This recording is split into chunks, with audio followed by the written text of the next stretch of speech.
हाय, मी Madhuri. Welcome to mini blog. तर यामध्ये इडलीच्या पिठामध्ये मी एक गोष्ट ॲड केली होती आणि त्यामुळे इडलीचं पीठ इतकं छान आणि स्पॉन्जी स्पष्ट झालेलं होतं ना. आपल्या इडल्यासुद्धा खूप छान झालेल्या होत्या, अगदी मऊसूद झालेल्या होत्या. ओठांनी सुद्धा तुटता येतील एवढ्या मऊसूद आपल्या इडल्या बनलेल्या होत्या. तर तुम्ही बघू शकता, तिथे मी इडली लावलेली होती आणि एक कुकर ऑलरेडी मी करून घेतला होता, पण त्याचा व्हिडिओ मी काढायला विसरले होते. त्यामुळे मी दुसऱ्या कुकरला म्हणजे व्हिडिओ घेतलेला आहे. तर तुम्ही बघू शकता, अशा पद्धतीची आपली छान अशी स्पॉन्जी इडली झालेली होती. सर्वांनी सकाळचा नाश्ता इडलीचा केलेला होता आणि नंतर बाकी स्वयंपाक बनवायचा होता.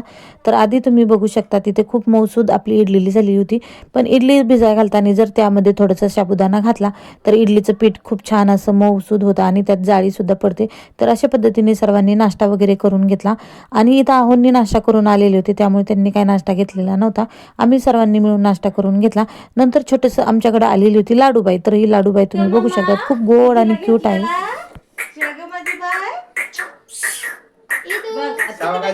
माझ्याकडे बघायचं तर ही लाडूबाई तुम्हाला कशी वाटली ती कमेंट्समध्ये मला नक्कीच सांगा. तर नंतर स्वयंपाक वगैरे करायची तयारी करून घेतलेली होती. मी इथे आणली होती मी हरभऱ्याची भाजी, जी म्हणजे आपण घोळणा म्हणतो. आमच्या इकडे याला घोळणाच म्हणतात, तर तुमच्या इकडे याला काय म्हणतात ते मला सांगा. नंतर मी इथं घोळण्याची भाजी करून घेतली आणि चपात्या करायला घेतल्या आणि मी सोबतच मशरूमची भाजीही बनवणार होते. अगदी साधी सोपी पद्धतीची मी इथं मशरूम बनवलं होता.